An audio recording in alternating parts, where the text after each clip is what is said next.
Barely 6 months into the new Trump administration, which promised mass deportation now. I've seen the signs. The federal agency tasked with doing that appears to be running out of money. Sad baby. While there are more than 3 months left in this fiscal year, there's an estimate that found that the agency is actually $1 billion over budget. Oops. Whoopsie. Whoopsie. I can't help it. It's hilarious. Now, lawmakers have raised concerns about how fast ICE is burning through their budget, even as the deportation numbers are pretty lackluster. It is not where Stephen Miller, the well-known Nosferatu enthusiast impersonator, and Donald Trump were hoping that they'd be at. Of course, Miller had melted down about this to staffers, say, "Oh, we got to pump up the numbers. We need more numbers. There's so many more numbers." Well, they're not doing it. Now, the money crunch comes as the Trump White House is demanding that ICE agents detain 3,000 immigrants a day, levels that the agency has yet to reach because there's just not that many people.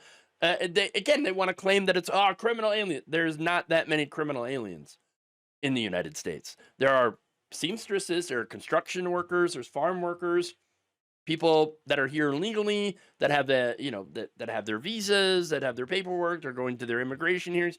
You got those people, and guess what? The administration is grabbing all those people and deporting them anyway. Yeah. So that's what's going on here.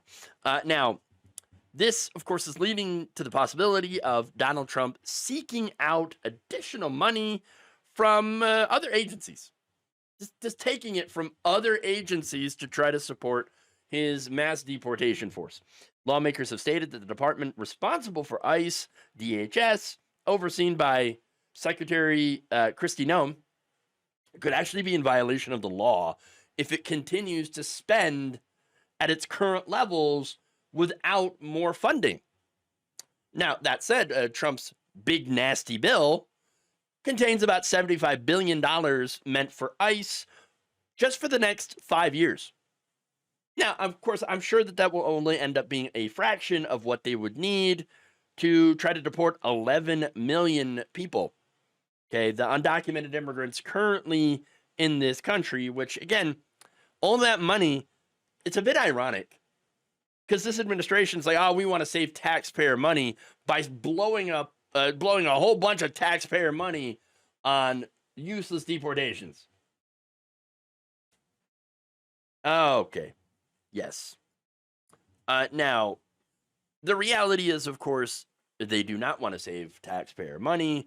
What they want is a police state that has no money, no funding for food stamps or Medicaid at all. That's the reality. And that's, by the way, what part of this big nasty bill does. It cuts $1 trillion from Medicaid and food stamps. It's horrific.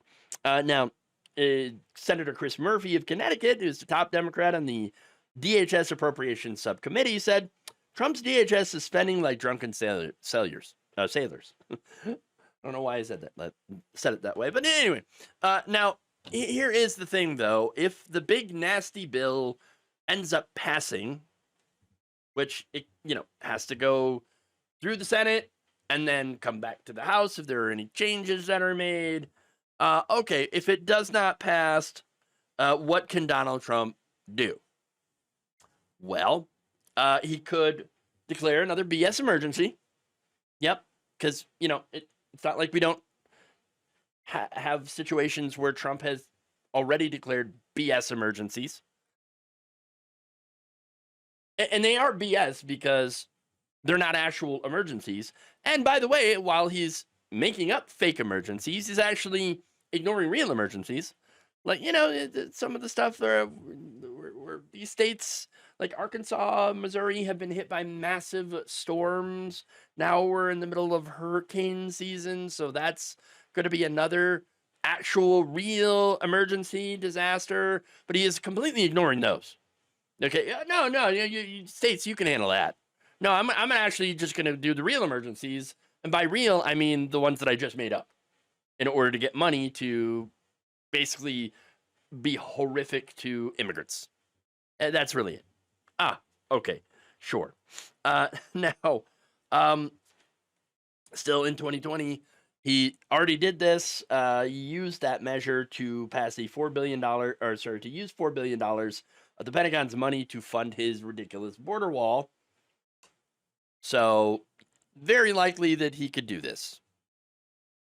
Now, according to a former budget official speaking to Axios, they said, I have a feeling that they're going to grant themselves an apportionment, use the life and safety exception, and just keep burning money. Yeah. University of Houston Law Center professor and former Defense Department attorney Chris Marsola told the outlet that, quote, you could imagine a new emergency declaration that pertains to interior enforcement that would trigger the same kind of emergency personnel mobilization statutes. These statutory authorities authorizing the president to declare emergencies unlock a whole host of other authorities for these departments and agencies that are often written incredibly broadly and invest a lot of discretion in the president. So that's how he's going to do this. How soon could we see this happen? Well, we don't know. Lawmakers have pointed out that DHS could run out of money as soon as next month, July. Uh-oh. Now, what's funny is if they keep spending like this, well, that would violate the Anti-Deficiency Act, which bans agencies from obligating or spending federal funding that has not been congressionally appropriated. Now, nobody's gotten in trouble for this. Nobody's gotten even charged with violating this. And so, yes, potentially you could face criminal charges or fines. Kristi Noem could, but it's very unlikely. I would not count on that. Is anybody actually ever going to enforce the law against Donald Trump? Probably not. That's a disaster. But still, hey, look at that. Haha, ICE is running out of money. Again, I'm sure he's going to figure it out. They'll figure out some way to fund it. Maybe they will end up passing Trump's nasty bill. Maybe with the help of people like John Fetterman. I mean, absolutely disgusting, right? But yeah, I could see certain Democrats like that lining up to support this piece of crap. Still, at the end of the day, no one has ever been more correct than the people who wanted to abolish ICE. And no one has been more incorrect than the politicians on both sides, from both parties, who kept agreeing to pump more and more money into it. Hey, Democrats, you might want to stop doing that. You might want to stop supporting ICE, which is, again, a criminal organization that should not exist. Melt ICE already. Get rid of it. And I swear, if Democrats actually do end up winning in 2028 and they do not get rid of ICE, I mean, that would just be an absolute monumental failure on their part. Thank you for watching. If you enjoyed this video, please like, share, subscribe, hit the bell icon in order to get notified whenever a new video is released. And if you want to support independent, progressive media through this difficult time where it seems like everybody is shutting down, you can become a member on our YouTube page, you can become a subscriber on Facebook, or you can go to my Patreon. It's patreon.com/Jeff Waldorf. Thank you.